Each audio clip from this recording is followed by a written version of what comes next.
So cool. Awesome. So we're live. Cool. Well, welcome to Foiling Week 2020. Again, we've had 3 days of live conversations. This is going to be a big day. Yesterday, we had like 4 or 5 lives, and this is no different.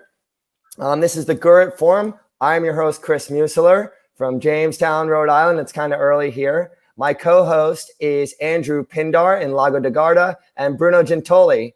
And our topic today is really about recreational hydrofoiling.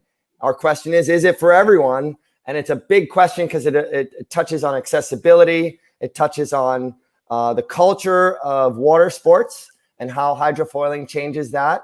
And we have an awesome panel today to talk about it. So I'm not going to really drag on with my intro too much. So from Maui, we'll start with the people from Maui who've been up for the longest. We have Kainani and Scott Drexler.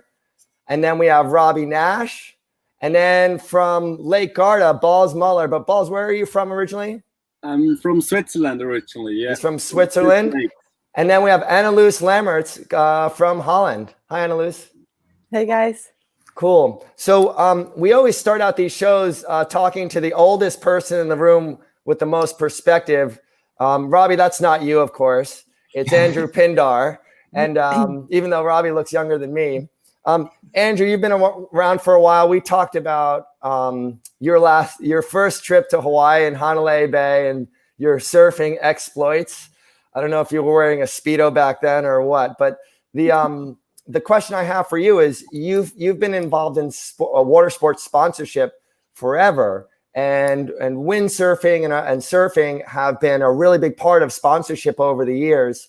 But this group of people in front of us are kind of opening up a lot of doors in new hydrofoil water sports. What's your impression right now in terms of the impact of these sports on sponsorship in the world right now? Well, I think it's taking it down a really interesting path, and perhaps the fact that everybody was involved in some form of water sport, they were living parallel lives. But I was listening to you, Robby, a few months ago on Barkarati with the guys down in Australia there that you were on that show, and it made me realize then that there's these parallel paths seem to be now converging, and that to me is really fascinating. And there's a great French yachting photographer called Thierry Martinez who said to me about 15 years ago, he said, Andrew, you need to get out of big boat sponsorship. You need to be looking at the foiling moth, because that's the photo editors of the world are wanting to take those images. And I guess that the foiling moth is really going down its own path. But the kite surfing world and everything that's going on with that, the images from that are really appealing to the photo editors, and therefore they have to be appealing to the sponsors. So, and Robby, within that interview you did on Barkarati, you talked about quite a bit of the way that you had engaged with business over your career as a sportsman, as an athlete, and you were clearly finding a sweet spot. Do you find that this sweet spot is now opening up because of the way that this convergence is taking place? Yeah, I mean, I've been a professional athlete basically my entire adult life. And if you look at what's happening in foiling right now, foiling being the broad term of the sports, at least that I'm involved with, including sailing, like anything with a sail and a hull, people are putting foils on it at the moment. It's just, the trend is amazing. But within our world, within the surfing world, it started out windsurf foiling, kite foiling, now surf and SUP foiling. And of course, the latest sort of segue from it all is the winging. And the wing foiling is so accessible and so appealing and so simple, and by far the easiest form of foiling to learn. Even easier than surf foiling, even easier than SUP foiling, way easier than kite foiling or windsurf foiling. And the appeal demographically is mind-boggling. I mean, obviously, again, I've been doing this my entire life. I've been windsurfing since I was 11, and I've never done anything else. If you look at the demographic getting into wing foiling here on Maui, which is probably the biggest of anywhere because it started here, We have, of course, the old guys like me, a lot of the crossover athletes, guys that have windsurfed and kited and SUP'd and foil, and the crossover athletes that do everything. But we've also got guys that are coming from the surfing side that have never had any interest in wind sports at all. We also have a lot of kids. Kainani is an example. My daughter is 13. She's winging. She's never wanted to windsurf really or kite, surfs a little bit, but absolutely, totally stoked on winging. And so if you look at a normal day at Kanaha, our beach here on Maui, there's 70-year-old guys winging every single day. There's professional crossover athletes like myself winging just about every single day, all the way down to probably 24 kids under 18 just in this one little area. So the appeal is broader than I've ever seen, broader than windsurfing ever was, broader than kiting, broader than SUP. So I think the potential there from a recreational standpoint, but also from a competitive professional standpoint is huge. Yeah, and I want to build on that, Robby. I mean, we're showing this video. I think this is titled Frothing in Maui or Wing Frothing in Maui or whatever. We should title this this panel discussion Foil Frothing. And so I want to build on that because, when I met Kainani and Scott, Scott told me a story, and he said back in the 90s when Robby's RIP video, his RIP video came out, Scott was in Savannah. Yeah, Balz, you know that video. Everyone knows that video. It's awesome. And you're going so fast on a slalom board in the open ocean. And today. Yeah. Awesome. And so Scott was in Savannah, Georgia. He watched that and he bought a one-way ticket to Savannah and basically never came back. And Balz was just telling us that he's like, hey, Kainani, I've been watching you and what you guys have been doing in Maui is awesome. I got to go to Maui. Yeah. And it's pretty funny because, the reason why Balz is here and Kainani's here and Annelous is here is because there are tons of wing foiling videos on YouTube right now, but those three are having the most fun and they're doing it in an instructional way, a really playful way. So I wanted to just kind of start talking about that kind of exposure on and talk to people like why they're sharing their videos like this, because it's having a big impact on the way foiling is perceived, right? So Robby, your video was really inspiring because you were not just racing, you were just going out for a burn, right? So maybe I'll pass that on to Scott and Kainani and then Annelous, and we'll go around to Balz. Like, why'd you guys start making your videos? For me, I want to thank you, Rob, for making that video and paving the road for me for such a wonderful life. I moved here in 96 and I haven't looked back. I'm just a super proud father of an awesome daughter, and for us to be able to share the stoke on the water is amazing. And I'm a photographer and a videographer by trade, and so it just felt like a natural thing for us to record sessions so we could remember the fun we had together and just shoot a little GoPro bit. And we never really thought much of it. We just wanted to share and kind of pay back what you did to and motivate and inspire me, Rob. So it's my way of kind of moving it forward. And Kainani, what kind of feedback are you getting online and from your friends? Are you getting a lot of people reaching out to you just saying, awesome, I love what you're doing, or show me more of this? Yeah, it's really cool. Like all the people all over the world. Like I went to the Dominican Republic and they spotted me on the beach. They're like, oh yeah, you're that little girl making those videos. And like, that was so awesome. Because I was just an 11-year-old just walking down the beach and like random people knew my name and knew who I was.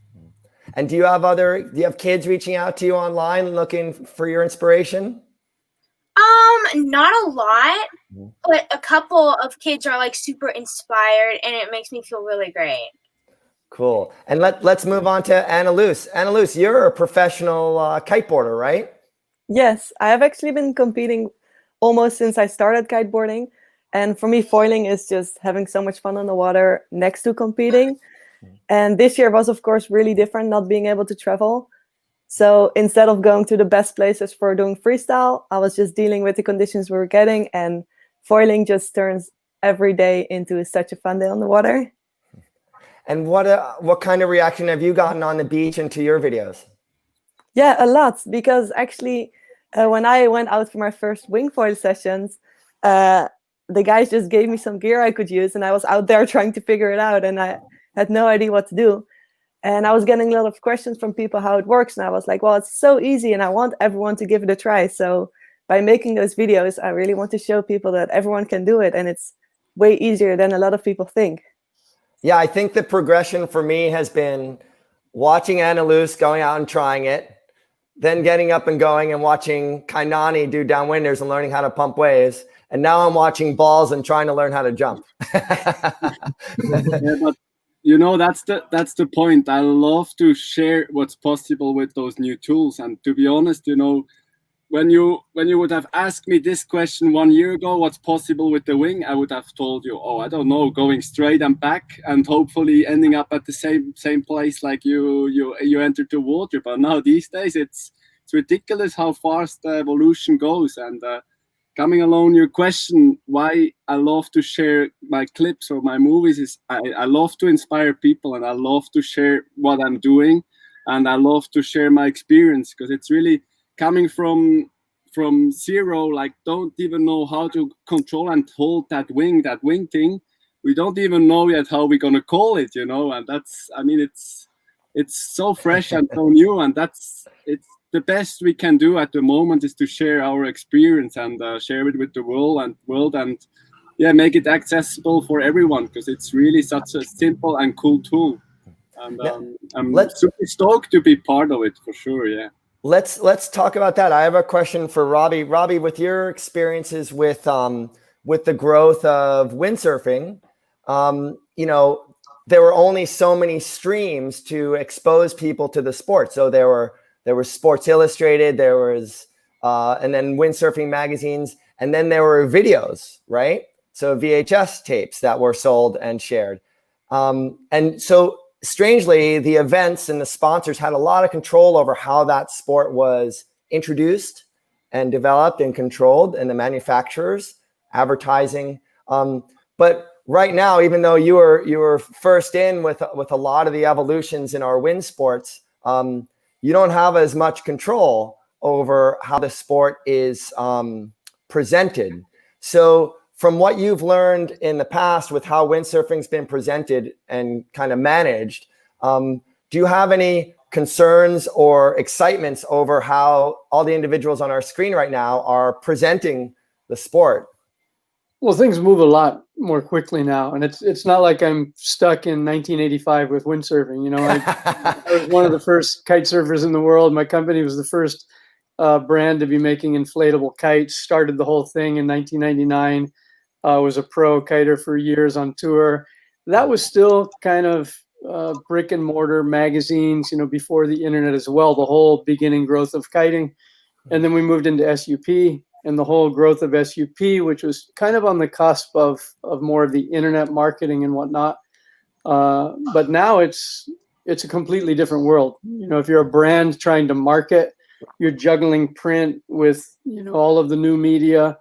The way people are getting their information, the way people are learning things is completely different. Even me, I'm the most reluctant self-promoter there is, and I'm even making YouTube videos. I'm filming myself almost every day. I was filming myself again today with some brand new GoPro cameras. So you have to evolve. You evolve your business as sports evolve. The way people get their information evolves. The way you promote yourself evolves. And it's really, really different. It's not being controlled by a few big companies anymore. Like you said, someone like Balz or Kainani can go and create a name for themselves with little or no backing at all. Other people have tons of money that they're throwing at it and might go nowhere. You know, it's a very open playing field. It's exciting because it moves so fast. Like Balz said, you know, if you look at what I was riding with my wing foil 2 years ago, like I was the only guy out in Kahului Harbor testing my stuff. And now Kahului Harbor every day has 30, 40, 50 people learning. It's the beginning spot. It used to be where I'd go to be secretly testing my new stuff. And now I can't even go there because everybody will see my stuff if I go there. So it's the boom and the acceleration of it is amazing. You know, not only in the gear, but the number of people that are riding and the way that we're riding them. You know, I'm more into the speed thing at the moment than tricks. I'm out there tuning different wings and trying to go as fast as possible. I think racing on wing foils is going to be huge in the future. It's the most accessible form of sailing there is. It's fast. It's incredible in light, gusty winds. It's incredible in strong winds. So it's something you can do basically anywhere, anytime. And then you got guys like Balz that are like out there doing full-on freestyle tricks. And I mean, the sport's going to have a lot of legs. It's going in a lot of different directions. Cool. And the thing that I like most about this, and we look at all the different types of foiling at Foiling Week, and the term I keep using with this is playfulness. And I have a 14-year-old daughter, and she wasn't interested in wind sports or water sports. She started surfing, and then she saw this, and she's like, "This makes sense to me." I think that in the whole hydrofoiling space, this might be the one that when people think about it, they don't think about racing, they don't think about events, they think about free riding. Dancing on the water. Dancing on the water. I tell people every day, this is absolutely positively the best way to mow the lawn that there is. Just going back and forth on a wing foil is so much fun. Right. Yeah. And we used to say, and I have a t-shirt for kite surfing that says mowing the lawn, which was almost a negative thing. Yeah, but with this, I'll mow the lawn all day on this thing and be smiling. Well, let's talk about the scenes at our different beaches. I just wanted to go through that, give the audience a perspective of what it's like at someone's beach. I know, Kainani, your beach is pretty close to Robby's, even though you go to different places. But maybe tell me a little bit about the scene at the harbor where you and your dad have done some coaching. Well, it's a lot of people now. Like, it used to be like no people, but now it's like so many people are learning, and it's like super cool. And we don't really go there because it's so crowded. This is Kahului Harbor? Yeah, the Kahului Harbor. Mm-hmm. We go up by Kanaha, and we ride some waves. There's a lot of people winging up there and windsurfing and kiting. So it's like a whole bunch of people doing different things, and it's super cool. And what are the people, what's the scene like on the beach? Are people like coming in, chatting, hanging out, going back out? Or do people kind of stay to themselves? Well, we kind of stay to ourselves because, COVID. I got to be honest, I'm landlocked in Switzerland, and the funniest thing is I was landlocked the whole Corona situation, and it turned out we were allowed to go on the water daily, and we've been on the water daily, and it sort of turned out that we were like a big family because we couldn't meet many people, but we've been all like morning, 11 o'clock in the morning that the wind might start blowing up after midday, and we've been already there like 2 hours before the wind was arriving. And we were sitting, we actually made our campsite on the car parking, and there were like 10 people super stoked on winging, and we couldn't wait that the wind will kick in. We pumped our wings 2 hours before the wind kicked in, and we've been there, and we've watched the new gear, and we've been talking about the new possibilities. And I mean, as a landlocked Swiss surfer, you're turning crazy in a Corona situation, and we sort of winging came just at the right moment, and it was such a great opportunity for us landlocked Swiss windsurfers. What are the people like on your beach? Is it just like Robby was saying for his beach, like just a big range of people growing on your? Yeah, we got like at my main spot where I'm always winging, we got like 10-year-old kids winging and doing already the first jumps, going up to like already retired old windsurfers having so much fun again, and like the flames start burning again for the water sport, and it's so nice to see this. And Annelous, your country, more than most countries, is all about the sea. Half of it would be underwater if you didn't work on it. What's it like at your local launch spots? I know we've learned from your videos you have a bunch of different options, but explain to me about your local launch and the people that are there. So yeah, also where I live, it's called Sealand. We're surrounded by water, but there's only a few spots where we can kite actually. And if there's too much east or too much south in the wind is offshore. And now with the winging, we can go on the inside water where the windsurfers are. And I've never windsurfed before, and some of those windsurfers are my friends, and they're also winging. So I'm like riding between the windsurfers and the wingers at spots that I haven't ridden before, on days that normally I would be sitting on the beach and hoping for the wind direction to get on shore. So that's just been so much fun to go to new spots. And yeah, a lot of people getting into it. And when I'm on the beach with the wing, people just can grab it and see how it flies. And I really like that. It's so accessible. You can do it on a stand-up paddleboard, young kids. It's really fun for a lot of people. Well, let's talk about this, the growth side of this and access. And some of the one thing we like to do in Foiling Week is we don't just talk about hydrofoils, and then we don't just talk about the people that do hydrofoils. We talk about the people and how they affect the world around them. And one of the things that is interesting, Robby, you probably don't remember, but when I was at the governor's office in Rhode Island and kiting was coming out in like 2000, 2001, we had beach access issues. So I reached out to you and you gave me some ideas to talk to these town councils and to help manage that situation of accessibility. As this is growing a lot, Balz, you're going to have all these little lakes with like 50, 60, 70 people packed into these lakes. Annelous is going to have these beaches that are packed. So as far as, and maybe everyone can chime in a little bit. As far as access is concerned, water access is shrinking. The hydrofoil water sports is growing. Have you guys seen any of those challenges yet in your area? And what recommendations do you have for managing water access for these water sports? Winging is actually the solution, because in Switzerland, kiting is forbidden for 2 months. Because there's, I mean, it's a crazy time in the summertime because the beaches, they're stacked with people going swimming. And so kiting is actually forbidden for 2 summer months. I mean, you can get on the water, but just you need to launch off the water and not off the beach. So winging at the moment seems to be the solution, because it's not so much space you're taking in, and it's super safe and super accessible. And I mean, for us Swiss people, we always have gusty conditions, and there is enough space on the lake. It's just off on the beach, off the water on the beach, where there's the struggle, and the wing takes no space. So for me, winging is the solution. That's what I see at the moment.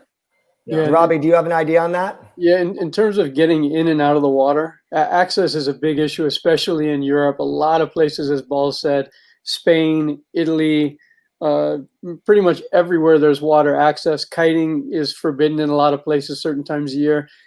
It's by far the most high performance, single man foil craft. When you watch the foil racing on kites, it's insane. But it's still kiting. You've still got strings. You've still got, issues getting into the water, in and out of the water when it's offshore at a yacht club, for example.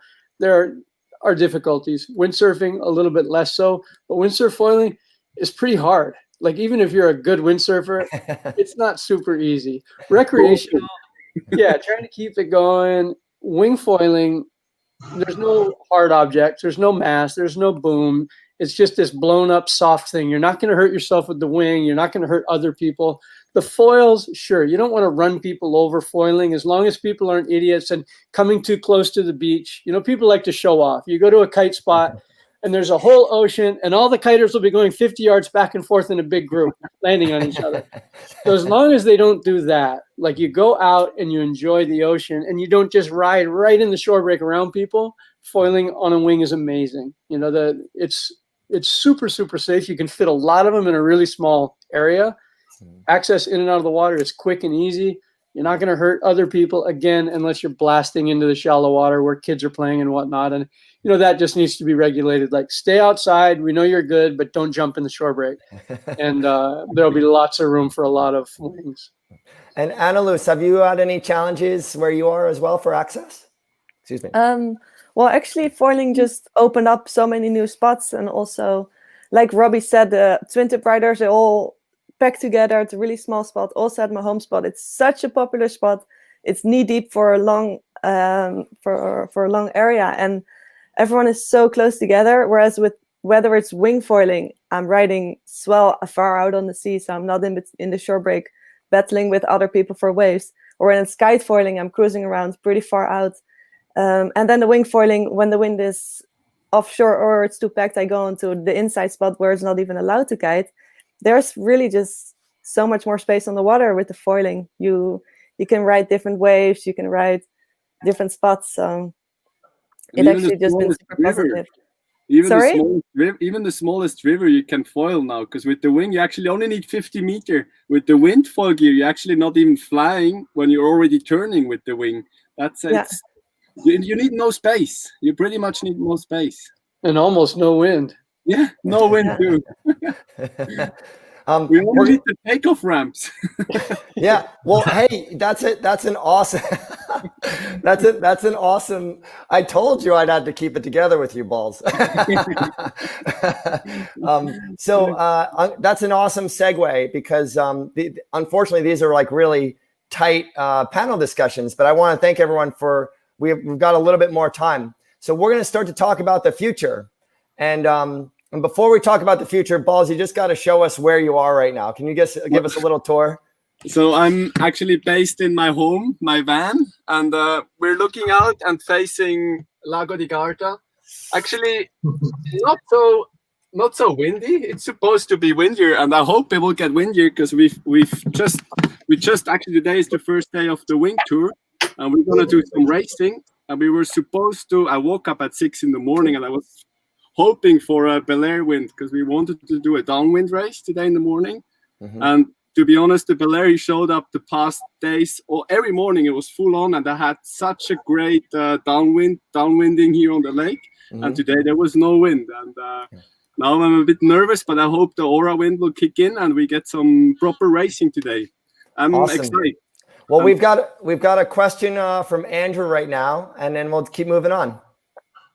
Well, I think everybody on this call is on this video is floating on the foil, flying on the foil with excitement and the buzz that you guys are generating. It's been the most exciting session we've had by a long way.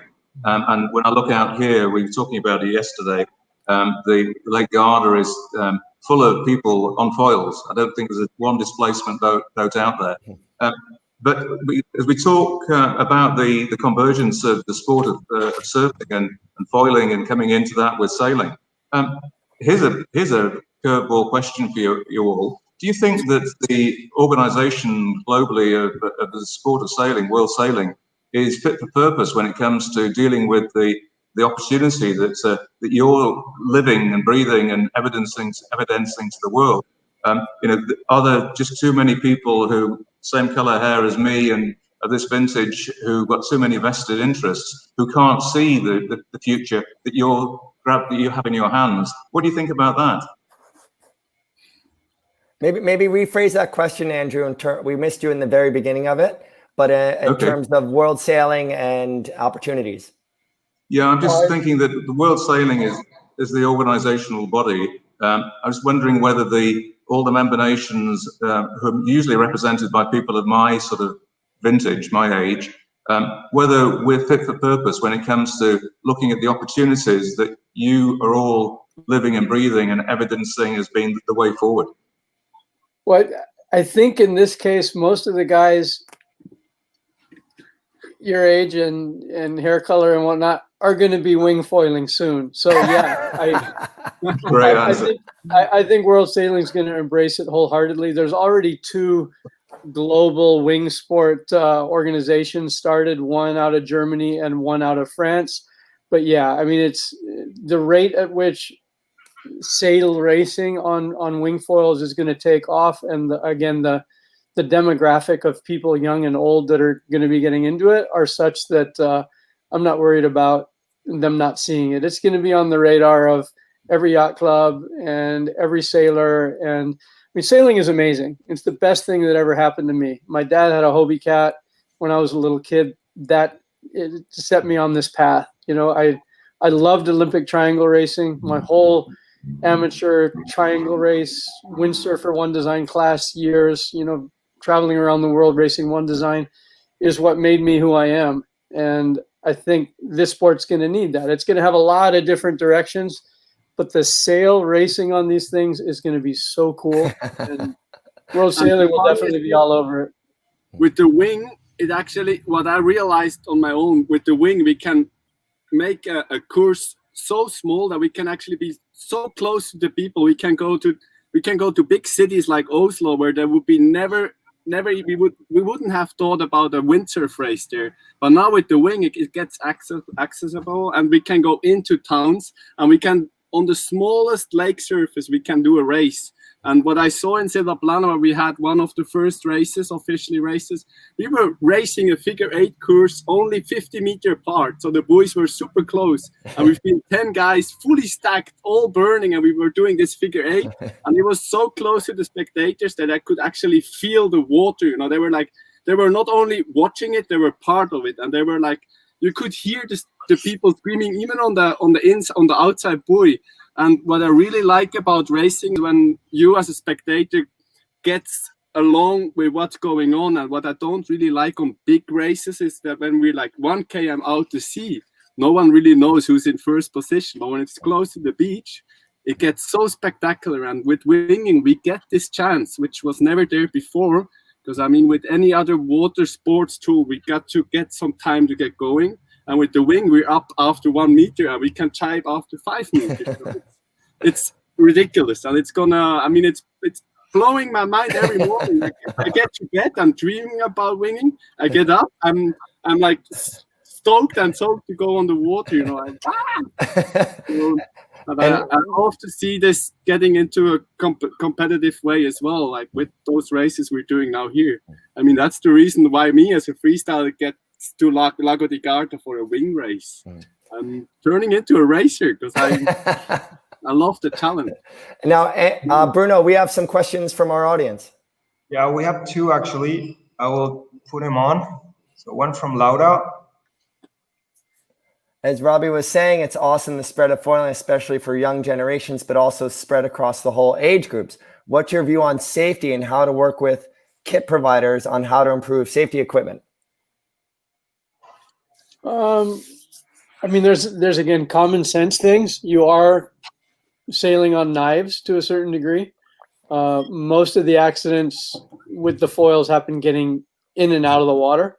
You know, not actually riding, but carrying them on the beach and, you know, kicking them with your legs, that kind of thing. So common sense, and like I said, making sure that there's like a certain buffer from the shore, that people don't go fast. You don't come flying into the beach to show off and then, you know, hit a swimmer that you didn't know was there, for example. That is a big factor with foils. Otherwise, things like windows, you know, most brands don't have windows in their wings right now. They will in the future for safety reasons as well. So you can see who's coming, and especially when there's a lot of them in one spot. But again, they're really safe to begin with. You can, unlike most boats, you can stop almost instantly. You know, if you're going along and you want to stop, you just crash the thing. It's not like you're going to take 20 meters to slow down or to change course. So I think compared to most sailing craft, they're very, very safe, even though they're up on foils. And more questions, Bruno? Yeah, next one is from Mario Caponeto, and he's asking if you think if the America's Cup helped to boost also beachhead foiling, or it would have evolved independently anyways. Okay, yeah. Yeah, I mean, America's Cup affected everything. That was so amazing. You know, the first foil boats, and we were watching those races in San Francisco, I think that changed everybody's perspective of foiling. Whether you're a sailor or not, it showed that crazy things are possible. I mean, foils have been around forever. I rode my first hydrofoil windsurfer in 1976, but it just wasn't the time. The technology wasn't there, the mood wasn't there, and obviously America's Cup opened things up, so everybody from surfers to whatever look at it very, very differently afterwards. Well, I want to, Bruno, you have one question, and then I have to move into our last group of questions. Actually, I want to say, like, 4 of you are 4 of my favorite YouTubers, and I follow you like every day. This talk, yeah. So it's a nice being a windsurfer and now a wingsurfer. But what I wanted to say is, like, with this talk, you have just convinced 2 of my friends who were against kind of the wing movement. And they just told me, oh, actually, Robby, Balz, and Annelous and Kainani convinced me of, like, also adding the wing to the gear. So thanks for that. Awesome. We're gonna actually happening. It's happening every day that people coming up to me now and they're like, "Oh, what is this? What's the name of this?" And I'm like, "Yeah, grab it." And they grab it and like, "Wow, so light!" And you don't feel the wing in your hands. You know, it's such an easy and light tool. And every day, I don't want to know how many people I convinced to start winging, but it's amazing, and it's so nice to share this passion. Really cool. All right, so this is the last. Thank you, Balz. And this is the last group of questions. And actually, we'll leave room at the end for you guys to ask each other questions. This is about the future. So the question is, our opening question is wing foiling for everyone? And, we've kind of learned through the course of this conversation that it is really the most accessible form of hydrofoiling, at least in our assessment at the moment. For the future, it's a two-part question.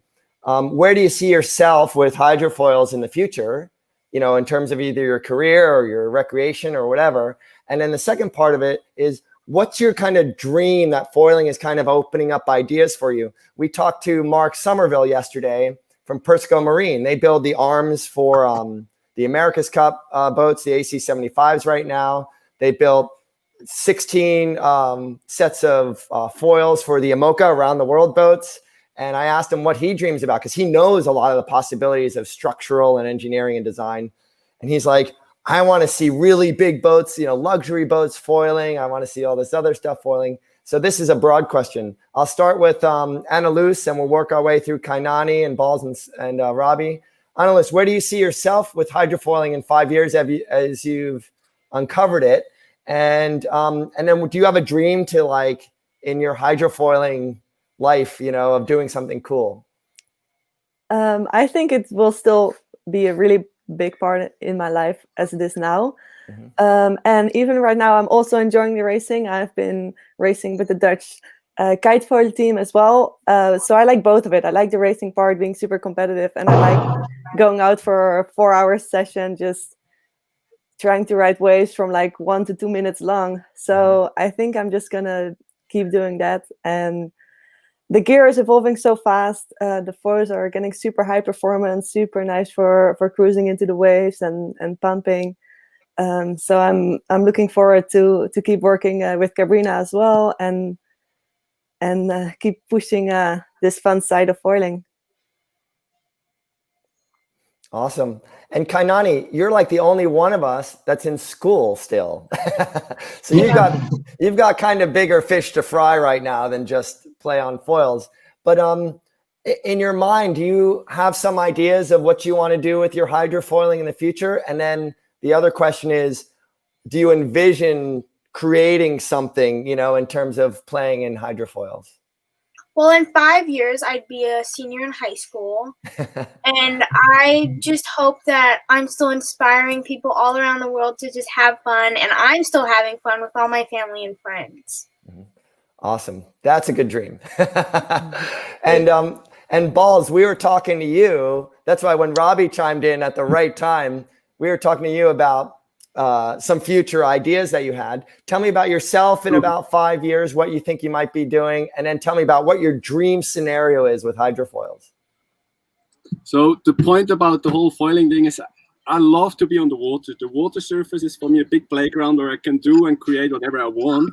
And to be honest, the foil just gets me more on the water, and it's just more water time. And for me, water time is quality time. And in the end, in 5 years, I still hope to be as much on the water as now. I hope to be healthy. And I mean, there's no other way than flying over the water surface. It's like the best powder snowboard day. It's like the nicest wave. And even just gliding over a flat water surface, it's such a nice feeling. And I can't get enough of that.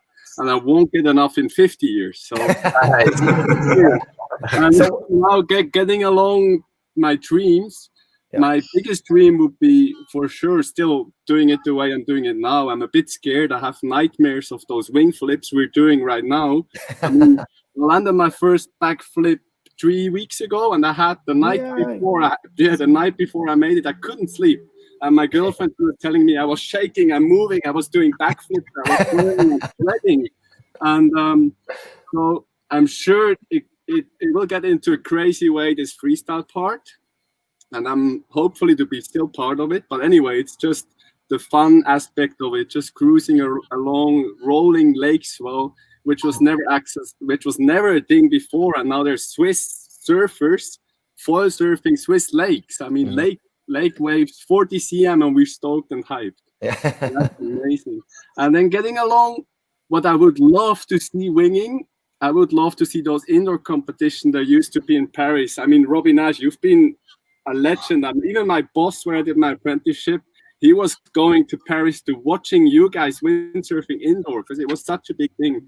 And winging, it would be so easy to actually make a wing competition. And then we would have those ramps you guys were rolling in. We would go down like Portacross, like beep down, and then we would have some buoys, and we would even have sausage to jump over. So my team would be to make a wing supercross, Portacross style race, and I try to push that because it's so easy to jump with the wing. It's everyone who did a good proper winging session knows that you just pull your backhand and you're flying, and the feeling is amazing. Awesome. And then for you, Robby, where do you see yourself? I mean, 5 years ago, you may not have seen yourself doing this, but where do you see yourself with hydrofoils in about 5 years? And then do you have some kind of dream in your head of some scenario that would be so much fun with hydrofoils? It's hard to tell. I was really pushing in the very beginning several years ago, recreational windsurf foiling. That was my vision to get windsurfers. A lot of guys, there were hundreds of thousands of windsurfers around the world in the 70s and 80s, and the sport kind of outgrew them. And they grew up, they got jobs, they had families, but they remembered those times of their life, these romantic, like the best times of their life. I meet people all over the world. Oh, I used to windsurf. And I hate hearing I used to windsurf. And so for me, foiling, nice small sail, not a complicated rig, a very easy, stable, easy to ride, not a foil slalom board, but a recreational cruisy windsurf foil board is still what I think is bringing windsurfing back. I sell more windsurf foil boards than all other windsurf foils combined at Naish. And we don't make race boards. We don't make race sails. It's all recreational, cruisy, fun foiling gear just to get people out on the water in as accessible a conditions as possible. So you don't have to drive to Garda to go windsurfing. So you don't have to fly to Maui to go windsurfing. So you can go windsurfing at your local lake again on a nice, easy sail with the abilities that you have. If you're good enough to get into the foot straps and do a couple jibes, you're good enough to windsurf foil. Not formula foil, not Olympic foiling, but just getting back out and enjoying the water. And now with the wing, it's expanded that exponentially because now it's attractive to people that don't windsurf, that didn't used to windsurf. There's a whole group of people that are looking at this having never, like I said before, never done wind sport before, never sailed, never surfed, never kited, never windsurfed. And they're looking at this and going, wow, that looks like fun. It's easy to learn. It's safe to learn. It's the least expensive form of foil sailing by far. You can buy an entire wing with a pump and a bag, blow it up and go for less than the cost of a windsurfing mast, not even counting a boom and a base and a sail. Right. So the accessibility factor from a price standpoint, from a fun standpoint, and from an ease of learning standpoint, I just hope to be still here doing it. I'll be 62 in 5 years. I've had a pretty good run so far. I've been doing this since I was 11. And I'm not looking at doing anything else. I'm not going golfing or something like that. That's for sure. I hope every day on the water is a good day. Yeah, Balz said he. I hope to race. Yeah. Well, maybe we'll see all of you guys in Paris indoor. Yeah, I'll be there for sure. Yeah. Well, we're gonna have to make the pool a little bit deeper, though. Yeah, that's true. I've been at the Bad Düsseldorf and we had 60 cm water and I had a 50 cm foil, and they were telling me, don't scratch the foil out of the pool, otherwise it will be the whole boat will be floating. And they were all like, jump, jump, jump, and I was going along. I was like, oh. Awesome, everyone. Well, we have to wrap this up. Unfortunately, we can go on. But I want to thank everyone. This is really wonderful. I know a lot of people have been following you. A lot more people will be following you. So thanks for the positive influence inspiring us to be playful and think a lot about accessibility. One thing I've noticed in the demographic of this is there's a really great balance in gender balance. I think someday there'll be more accessibility to the water for a bigger public socioeconomically, and to maybe get more people on the water. I mean, that's what us as water sports people want. We want people to see the brilliance that we see in harbors and bays and rivers. And we want people from all walks of life to try it, like Robby has seen in his lifetime of water sports over the years. So I want to thank everyone, and I want to leave the last word to Kainani. Kainani, if people watching this, what advice would you give them if they're a little bit nervous about starting any kind of hydrofoil water sport? Well, the first step you could do is just try. That's easier said than done. But you're right. You're right. I tried a tack yesterday, and it's because when I watch you teaching how to do a foot switch, I'm like, no, I'm going to wipe out when I do a foot switch. And you go, I know it's scary. You're going to crash. Just do it. So I tried a tack, and I actually made it most of the way through, and then I crashed. There you go. That's awesome. Well, thank you, everyone. Bruno, Andrew, thank you so much. Let's see. What do we have up next? We're going to be talking to Manny Freres about hydrofoils on huge yachts. We couldn't get further away from the hydrofoils we're talking about, but that's what's great about Foiling Week. So thank you, everyone. And much aloha to our Maui friends. Thank you, Annelous. And thank you, Balz. Thank you, guys. Thank you, everyone. Joy. Ciao.